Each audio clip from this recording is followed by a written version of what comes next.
Welcome back to Boring Reviews. Boring Land. Oh, just kidding. Blasphemer! Hello, right. Boring Review Nation! Kind of pointless. We know all things.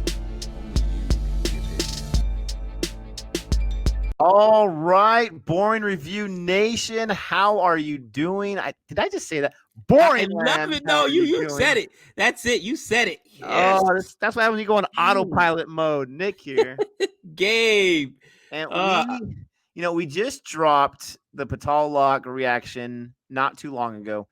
And I was a little saddened that there wasn't as much excitement for it as we had for this show, but we're still going to review each episode. So hopefully you can strap in and enjoy the reviews we're giving. I'm not saying there was hate for the reaction, but it wasn't, as worldwide as I thought it would be. But we are loving this show, and we've got the first 2 episodes reviewed. Check it out on our channel if you haven't done so already. Don't forget to like and subscribe. So let's jump right into the episode, because this episode jumps right into our living rooms. Because, man alive, you start off, and honestly, I was sitting there, I'm watching this late at night, and I had I usually don't play any games on my phone because I'm following the subtitles, but it just started, and I was finishing a game real quick as the opening credits. These kids were talking about these sisters eating chicken or whatever, and I'm like, okay, there's just gonna be talking, whatever going on here, and man, I didn't miss it, but I had to rewind to figure out what are they talking about, because then all of a sudden, and we think when they say Master G, they're talking about him. Later on, we find out it's a PE coach's name, but this guy, compounder, for lack of a better term, I can't think of his name on this show, Jahal or something like that. This guy just goes off. They have a hammer that they use to ring the bell when it's lunchtime or school time or whatever. right. He had taken that hammer at some point, and he's just bashes this one guy in the head. The first guy got off easy. He got the one bash, bam, he's done.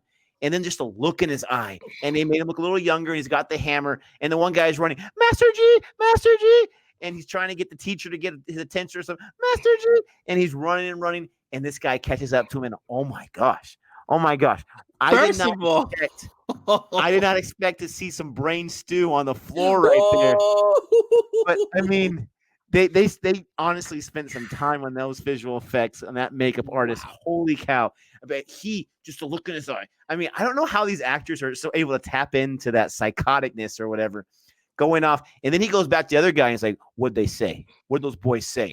And then that guy delivers a punchline and boom, he gets, the first 5 seconds of the episode. And what's funny, I know you're dying to say something. What's funny here is we dropped the reaction and automatically had 4 or 5 comments. Wait till episode 3.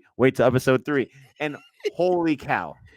Okay, first and foremost, finally, somebody that knows how to run a proper chase scene, okay? Because the kid starts booking, okay, and he chases him down. And my man looks like he's on a mission. And his name is Vishal, actually. Vishal Tiga or Tiga, something like that. And he's chasing him, and boom, he hits him about 10 times, bro, 10, 15 times, blood squirting up, there's brain matter all over the place. It was gruesome. And he stops there, and then he goes to the other kid. My question is, you've seen your first boy just get knocked over the head, and he's leaking. You see the other guy get chased. It ain't going to end good for him, cousin. Why are you still standing there? I'm out, bro. Listen. Dude. I'm ghost. You said it yourself. The man's on a mission. He would not have rested until he found that little punk and had him. I mean, would you want to be that little prey running around for a few hours just going crazy until he finds you and kills you? Or are you just going to be like, dude, I'm right here. Whenever you want to take me out. Either that or he was in shock and he just saw what happened. Like, what is going on? This guy's at school. I'm sure he was chasing down. I'm sure he was in shock. And it's funny because you mentioned it. They give it to us right at the beginning of the episode. And it's just like, oh my gosh, this episode just started off crazy. And this episode basically is giving us the backstory to 2 of our, like I like to call them, the 4 horsemen. Okay, Vishal. We get his backstory, which basically what happened was there was a land dispute between his father and his uncle. So his uncle hired some guys to, they call it this little job, the big job, and then I forget what the other term is, but basically the whole job. And it's basically either rape or kill somebody. And they ended up raping his sisters in order to get his dad to to give up on this land deal, this land dispute. Well, they didn't count on Vishal doing the whole job and killing. That's why he went ahead and killed the two of the kids. I think were related to him. Actually, they were cousins or whatever. Yeah, and they were the cousins of the sisters. Yeah, and he split their wig. You know what I mean? Find out later in the episode that they were willing as do their part. Like, we'll take care of it. We'll do a small job right here. And I think the uncle's like, those are your cousins. You're not going to do the job. So I think that was his way. He found out something, or maybe it was happenstance, but they were willing to be little creeps themselves. Right. So you don't feel as bad when it happens to them, but you still feel bad because they're kids and they got their wigs split. Oh, yeah. You're like, oh my gosh. Woo.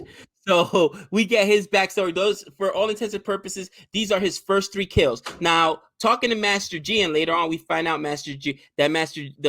his PE coach is Master G. Okay. But he was a very, very talented shot putter, right? They said he could have gone to the national team and he has stayed 1 more year. So this guy was, something of an athlete.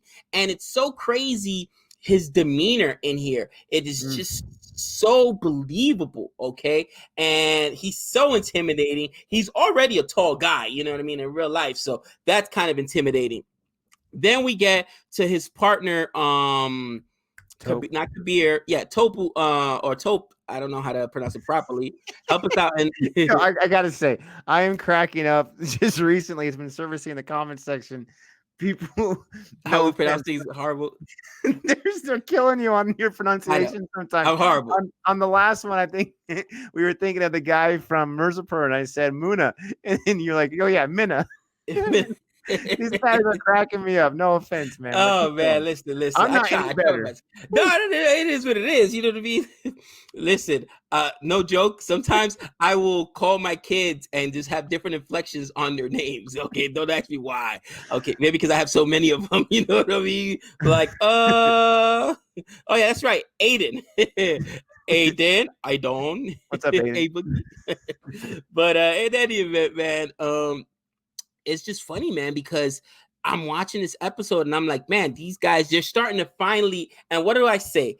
Every good movie has a compelling villain, all right? Not just I'm evil for evil's sake. They have a believable backstory. And now we're realizing what these guys' backstories are. Okay, this guy's got 45 bodies under him. We're talking about Vishal. Well, where did he become so malicious?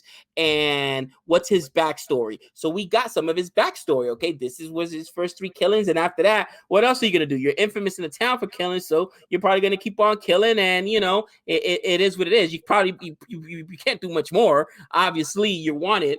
So he moves into a life of crime. Then you learn about Taupe or Topo. I could be wrong.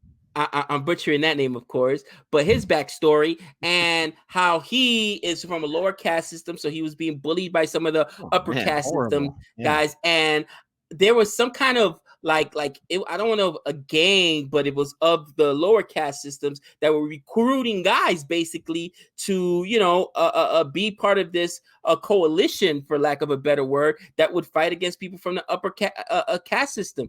And he got really good with a knife, and you saw him working out. Now those are cool shots when he's slinging around that knife on the string or whatever. I don't know what that's called, but man, I mean that was pretty cool. I mean, he went from just, scaredy cat, but kind of like had some attitude to, getting himself some self-respect and not really going out the best way, but you kind of, you feel for a guy like that. Like, yeah, you should be able to protect yourself.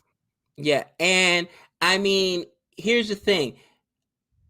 I didn't realize, he should have made a better choice when it happened. I know that a lot of people are going to say, well, he couldn't really walk away from it.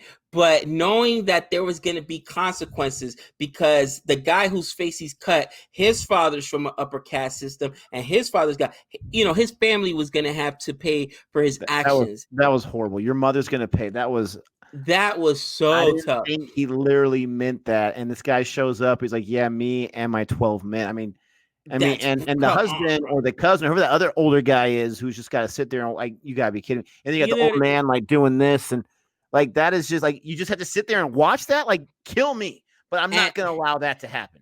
And I didn't catch it at first, but I had to rewind it too because I was missing something in the subtitles. When they walk in, they were like, "Oh, this is your savior." What they meant was, this is the head of the guy that was walking around who taught the guy They who was training chopped him. his head off, and I mean, you know what I mean. So Here's the guy that was going to save you. Just throw the bag with it. I mean, holy cow! Yeah, these guys are no holds bar. But we find out where Taupe got his training from. All right, this guy's a certified killer. So we found out that these guys are both hardcore. Vishal and Taupe are both hardcore. We still don't really get the whole backstory. I know we got some flashbacks in episode 2 of Kabir M. Did you buy that little flashback he gave us, that he was just, fell into it and he was just a driver and he didn't know? We talked about that a little bit in our episode 2 review, and not entirely. No, I can go either way. I can, if that's what they want to come with, then fine, whatever. He didn't understand who he was messing with and who he was dealing with.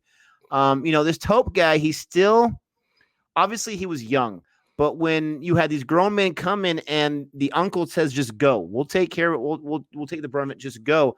I was a little surprised that he didn't, stick around to try to help out. He just, pieced out, which I get it. He's a kid and there's these 12, 13 grown men coming who are looking for blood. Like it's not going to end well. With guns too. I mean, I wonder if that is just him being young, or that's actually like a sign of him kind of when the going gets tough, like with the cigarette, he's going to fold and be like, okay, whatever. I'm tough to a certain degree is what I'm trying to say. And I do want to say, give myself a little pat in the back. I told you we weren't going to get anything on that phone this episode. They just mentioned that they're still working on it. I knew we weren't going to get a single piece of information. You got to be kidding me on that one. But this episode was really cool because we had these different backstories. I love backstory myself, but then we also, they kept us in connection with the other characters too. So you have Chaudhary, he's doing his investigation. I thought doing an awesome job. He's spending the whole episode trying to figure out who this Vishal guy is, and he's trying to investigate this or that. And he's standing up to people who are, watching him when he's trying to get information from that one guy, and the guy gets spooked and he runs away and he goes and chases those guys. The horrible chase scene. Yes, but again, it shows the reality. I mean, this guy's not in the best shape, and he's running all this time, and then he finally gets a breath because he doesn't know which way they went, and he's like hobbling to try to get there because he's been running this whole time. I like that authenticity. I really do. I like the fact too that he was running with the bag, and I'm like, tell me he's not going to try to run with the bag the entire chase. And then he's like, I'm a cop, hold my bag, and I'll break your teeth if you lose. You know what I mean? Like, that was a cool line. You know what I mean, dude? That was cool. But I don't think I've ever seen that before. That was awesome. You know what I mean? So that happened. But this episode, I really enjoyed this episode. 3 times in a row. I did not feel the time in these episodes. It went by. It told a nice, cohesive story. Sanjeev, he's taking control of his own destiny. He's, I feel bad for his wife, even though she's the character's kind of annoying to me. She's like, let's take a holiday. Let's go do something. And he's already, his mind's in, his career and not getting screwed in that area. And his mind's with his little girlfriend or whatever. He doesn't care about his wife anymore. And that kind of breaks my heart a little bit. But he is taking control of his own destiny. I don't know what his end game is on giving this information, besides maybe realizing that his time at his channel is up and he needs to look for his next job. And you have to be. When you're in the press that long, I'm sure he knows the tricks of the trade. So, but with that being said, he's playing a dangerous game, man. Because these guys, yes, maybe he wouldn't be as brave or as brazen if these guys were out on the loose and they just showed him a mugshot like, oh, these are the guys that are after you. Because he did recognize the guy from the picture. Obviously, what kind of a journalist doesn't recognize a guy who has 45 bodies under his belt? So he did recognize, like, that's why he looked at him like, oh my gosh, this is who's after me? Like, oh, you know what I mean? And that's why he was so concerned that night. Like, have you, when you look into the face of your killer, it's just an unsettling thing. So he obviously knows who he is, but he's still acting awful cavalier. Like, these guys aren't in the most secure prisons, bro. They may get out. And even if they don't, they're assassins. They're killers. Somebody hired them to kill you. That's what I would still be thinking. Who else are they sending? And you see his wife is in the house trying to still set up cameras and stuff. And he's acting as if the threat is done. The threat is gone, which obviously is not. So here's my theory. And again, this might be thinking too much about it, but what is the chances that he's the one that hired these guys to kill himself or to attempt, and he's the one that told the feds or, whatever that division is in India to come after and stop them before the intelligence to stop them before they can do it? What if he's orchestrating this to further his career? I don't know, because you're right. He doesn't seem too overly concerned, because if those 4 guys were hired by someone and they're in jail, the person that hired them is still out in the loose who's going to find someone else to do the job. So, it begs the question, what if he's behind the whole thing to forward his own popularity because he's getting older in age? Ooh, if that's not, I think that should be the plot of our next book, brother. I say our next book, like I contributed to the first one. All right. No, I had nothing to do with the Legend of Sturgis Bra. But with that being said, you know what I mean? That's a twist I didn't even think of. But I was just thinking he's being awful cavalier about it, and I thought maybe he knows something that we don't. I was thinking, man, like these CIA guys, remember, they're the ones that even blew the whistle. I'm like, well, you know what? It was awful weird how they even knew where they were at, where this information come from. So obviously, in my opinion, is somebody of power that wants them dead. I don't think this Master G guy is the and we find out about Master G, like to your point, Chaudhry's really good at his job. And the one name he had was Master G. And he got that from the hotel. He's like, do you remember anything else? And the butler at the hotel said, yeah, they mentioned he was on the phone arguing with somebody called Master G. And he remembered that, and he found out, who Master G was when he went to the school and did his investigation. Dude, he's such a good actor, because the look he has in his eyes tells us everything he's thinking. Like, oh, that's right. Master G, and what does this mean? That was a good job. That was a really good job. Exactly. But Master G doesn't seem to me like the mastermind of this whole thing. So obviously it's going to be some type of political thing, because he's in the media. He probably crossed the wrong person, but why? But does Master G seem like he hates, I can never say his name. Look at me. Now I can't say. What's the guy's name? Vishal. It doesn't seem like he's too mad at him. He's got fond memories of his athletic skills.